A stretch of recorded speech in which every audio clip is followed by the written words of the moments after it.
the one and only podcast by a blind wrestling fan. Wrestling, wrestling, wrestling, wrestling, wrestling in the THawk!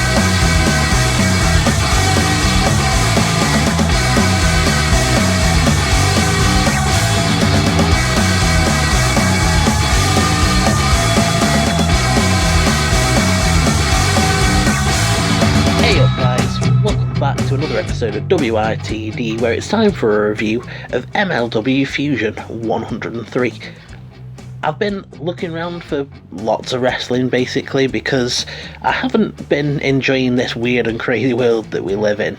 I'm not a massive fan of AEW, and so I haven't really been keeping up to date with that, and I haven't been enjoying the empty arena shows. My interest in NXT over the last couple of weeks has just sort of dropped down, what with the 1 week where we had no new wrestling at all, and so I've just been trying to look around and find some alternatives, and I wanted to talk about just a couple of different things over the next couple of weeks, just because I think this is a good time to go out exploring and find new things that I haven't necessarily seen before. So I have actually purchased another pay-per-view that I'm keeping a secret, because you may as well just find out when I upload it, which will be sometime within the next week.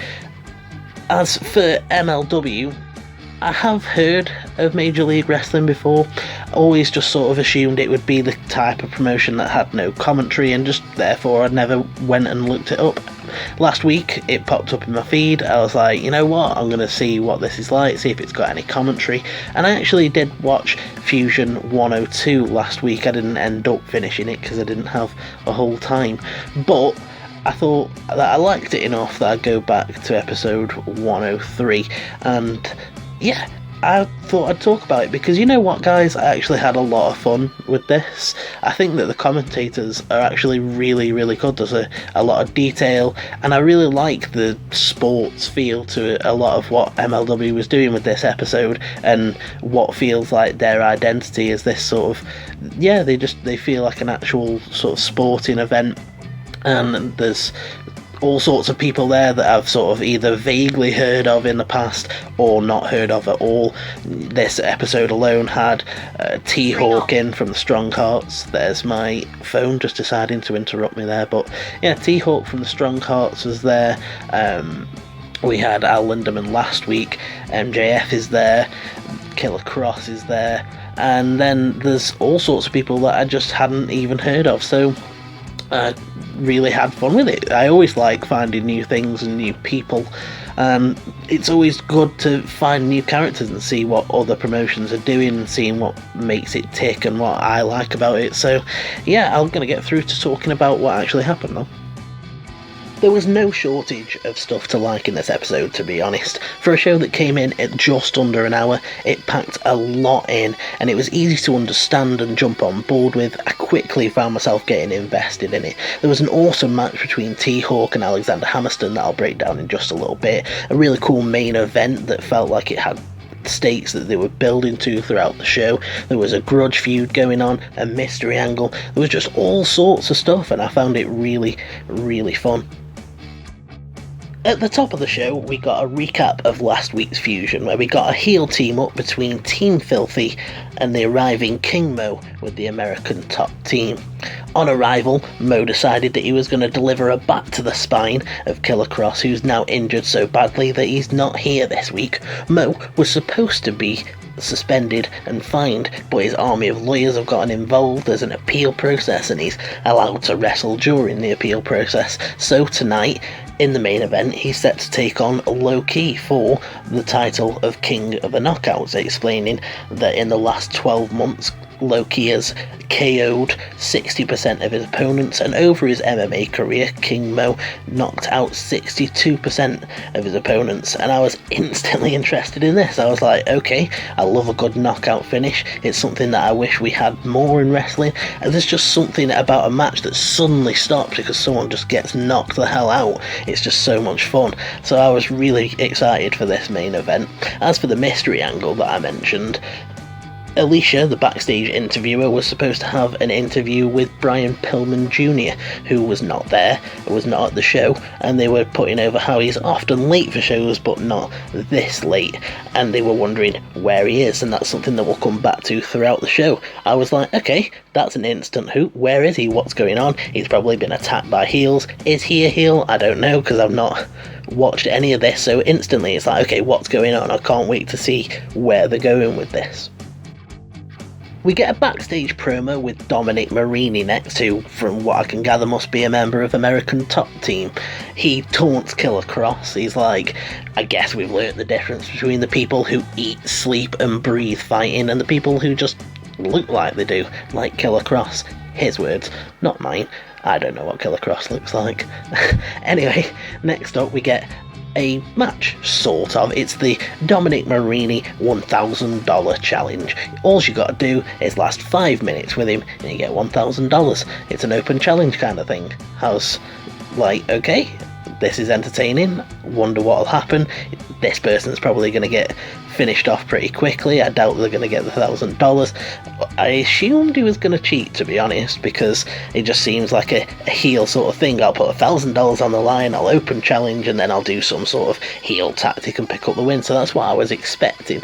The answer comes from Dr. Jax, someone that I've never really heard of and didn't get to see much of in this, because he doesn't last 5 minutes, probably lasted about a minute, and they didn't really even call the finish, which was disappointing, but it was a quick thing. They probably just didn't care that much, and it doesn't really matter what happened in the ring. The story is basically, you didn't win the $1,000, that guy gets booed because he didn't give the guy $1,000, and I was just like, okay, I really like enjoying this so far. It just instantly seemed fun, the start of this show. The recap of the King Mo stuff was really interesting, and then this was just simple and easy to follow, and I thought they got off to a really good start. I enjoyed this next bit. I haven't particularly kept up to date with AEW just because there's certain problems that I have with it, and I don't want to get into that now because I just don't want to be negative. If you enjoy AEW, that's good for you. It's not particularly my thing, but it doesn't mean that I don't like the characters that are in it. And when it was first starting up and I was diving into the world of wrestling outside of WWE, I started looking into the characters, and I watched the Kenny Johnson documentary with MJF, and I actually really enjoyed that and thought that MJF had a really good character that he was pulling off dead well, and I just thought that it was really interesting, and he was one of the ones that I actually do enjoy when I stick an episode of Dynamite on. But he was here next, and he had a promo, had a few words to say for the guy he's in a grudge feud with, Mance Warner. He said that Mance is a man from Tennessee where there's loads of beautiful women that are all just tourists from Long Island. I was like, okay, good dig. Then he says that Mance is upset that MJF was born with the silver spoon in his mouth, but that's not MJF's fault, and it's not MJF's fault that Mance is, in MJF's words, a mudshow, outlaw, shitty little indie prick that should have never stuck his nose into a major league company, let alone the rarefied air that MJF breathes. And I actually really enjoyed the way that he delivered this promo. Kind of used to seeing him on Dynamite now, where he's out in the ring and he's quite shouty, and I don't know, there seemed to be a difference between the way he was presented in AEW and the way he's presented here. He seemed way calmer, and there was just something really interesting about it. I'm not really sure how to put it into words, but I definitely enjoyed this version of MJF, and I'm looking forward to seeing him in the future to see if there is a big difference between AEW MJF and MLW MJF. But this segment was really good. He just had such a good delivery, and it made me laugh, even though he's just an utter dick. But he's doing his job so well, you just want to see Mance, whoever he is, kick his head in. And for that reason, I just think that this segment pulled itself off really well, because I was like, okay, I'm looking forward to seeing what Mance fires back with and what his character is. So it's just job well done, really. From one heel to the next, King Mo had a short promo too, and this one was even funnier, to be honest. Sort of stupid, but made me laugh too. So he calls himself the Money Weight. He says that he's here doing it all. Anyone that wants some can get some. He says that he wants all he says that he wants all the gold, and calls himself he calls himself a black leprechaun. I was just not expecting it. I was like, did he just say that? I'm the black leprechaun, I want all the gold. This really made me laugh. Then they went into the stats between Lowkey and King Mo with the 60% versus 62%. And anytime you want to give out stats in a show like this, I'm happy. I love knowing that sort of stuff. I love knowing how many matches someone's won recently, and with the KO sort of stipulation to it, I was really interested to see that, and that instantly got me invested. Yeah, the black leprechaun though. Just really wasn't expecting that. There's another backstage bit with Alicia, who again has been looking for Brian Pillman Jr. They've been calling him, they've been trying to get in touch with people who know where he is, but they don't know where he is, and so his match tonight is officially cancelled, but they're going to bring you an update of how he is or where he is, and the commentators do a great job of just slipping in a little bit more concern this time, as they will over the course of the show. That match between THawk and Alexander Hammerstone is next, and it was actually a title match. Hammerstone is the national openweight champion, and he was defending against THawk in this match. I actually thought that the commentary did a really good job in this, especially for someone like me who is not familiar with either of these guys. They just did a really good job with keeping me up to date with what was going on in the ring, helping me visualise it, and they're just doing a top tier job. At the beginning, they put over the differences between THawk and Hammerstone in terms of the size. THawk's around 200 pounds, Hammerstone is 250. They talk about the fact that THawk is proficient in the lightning fast Dragon Gate style, which Hammerstone is not, although Hammerstone has had his experience on the Japanese scene, calls himself the Golden Gaijin. Again, it's just really easy to picture what's going on here, visualise those two and the differences between them. You also instantly get behind THawk because Hammerstone is in the Dynasty, which is a group that MJF is also a part of, and if he's aligned with MJF, you know that he must be a massive knobhead, so let's go THawk. So going into this, I was like, yes, let's go. We get the classic the little guy tries to suplex bigger guy spot but can't.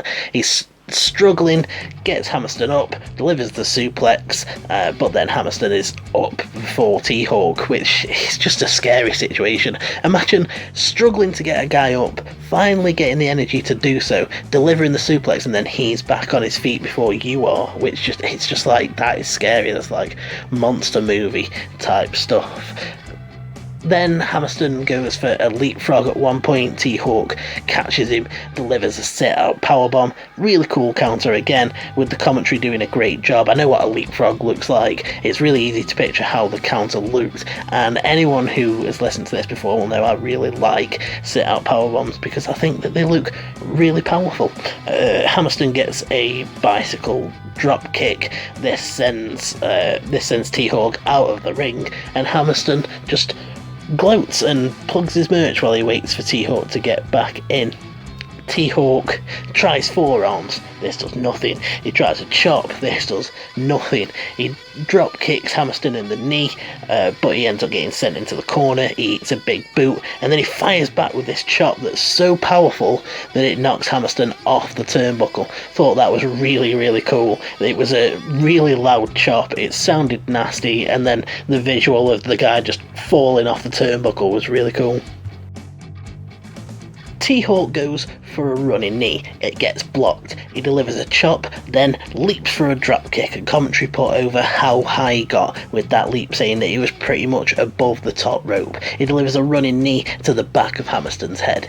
Hammerstone fights back. He gets a bicycle kick, a release German suplex, a power bomb, and then when that cover doesn't work, he rolls through into the Boston Crab.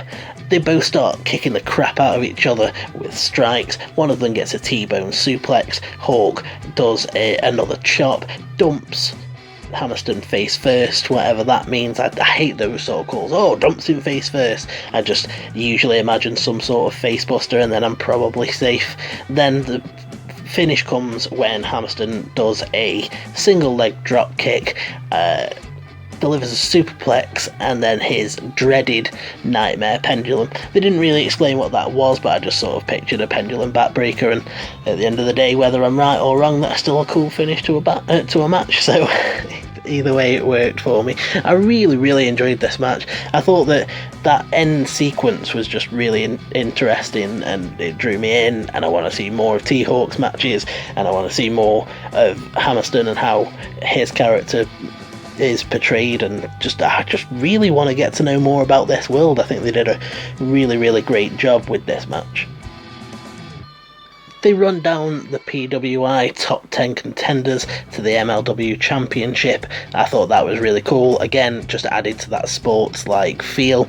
We get a reply from Mance Warner, who says that I forgot to mention that him and MJF, this grudge feud is going to end with loser leaves town. It's an empty arena match. Loser leaves town.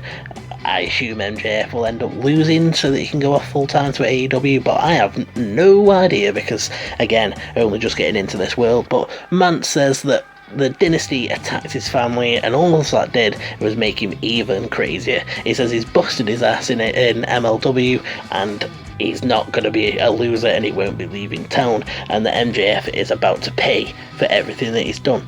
I was like, okay, there was something that didn't really click with me about this character, but at the same time, there's just a little bit for everyone in this. I'm sure someone who is a fan more of the old school style of wrestling, old school characters, would probably dig this guy. It just wasn't for me, but at least he can kick the crap out of MJF, which will always make me happy, so good for you, Mance. Backstage with Alicia again, and she's got an update about Brian Pillman Jr., but she's interrupted by a pair of heels who are taking credit for attacking Pillman Jr. I couldn't really keep up with what they were saying. They were both talking at the same time, and it was quite chaotic, but yeah, they took credit for attacking Pillman Jr., and we'll get a little update after the main event. But it is time for the main event, and it's Lowkey versus King Mo, who's going to be the king of the knockouts, and they'd set this up really well, mentioning it throughout the night, giving you the stats, and this just had a big fight feel as they were going into it, and they were doing the tail of the tape. You can hear the ref telling them to get back in the corners. They're getting aggro with each other and talking trash, and the ref's just like, get back into your corners, I'm not starting the match until you break it up and just get to your corners. He tells them that he wants a clean break, etc, and it just felt like this was a real fight. Someone's going to get knocked out, and I was just instantly really interested in it. Unfortunately for Lowkey, it really wasn't his night, man. King Mo just kind of had his number, really.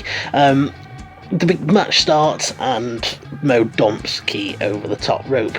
Lowkey hurts his leg, and commentary, they criticise King Mo for not going out and capitalising on what he's just done, but really, he just didn't need to. Lowkey fights back in, and then Mo just dumps him back out again. He gets back in, gets shoved into the corner. Mo starts working him over. He tries to fight back. He delivers these vicious forearms, but Mo just takes out his knee, working over that injured leg. Then he's getting uppercuts and body shots, and commentary are just putting over how much of a dissection of Lowkey this is. Key's trying to fight back and he's swinging wildly. Mo's just amused by this, not taking him seriously at all.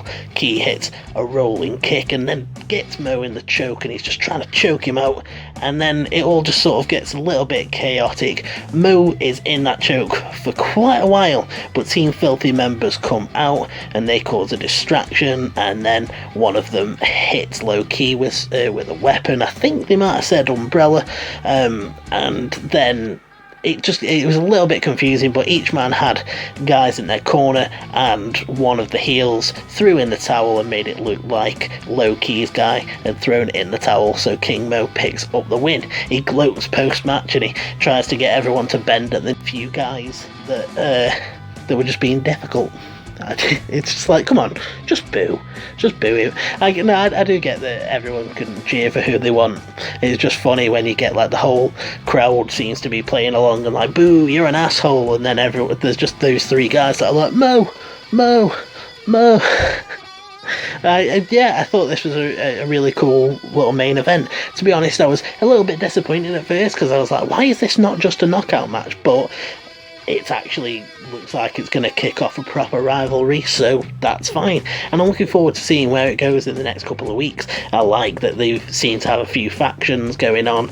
They've got the Dynasty thing, they've got the Team Filthy, the American Top Team, and there's just all sorts of stuff going on, man. It was really fun. They roll some footage afterwards that they say is graphic, and it's Pillman Jr. getting attacked basically by the two heels. I have no idea who they were, but they attack him. It sounds more like just a mugging type one. It's like a, hey you, and they run up and attack him, and then they do something, and whatever they do sounds really painful because Pillman Jr. just screams, and that's how it goes off air with Pillman's just pained screams. And it's like, ooh, I'm looking forward to seeing what they did next week when I tune in. They do the recap of it, and it's like, oh, they shot his leg in a door or something.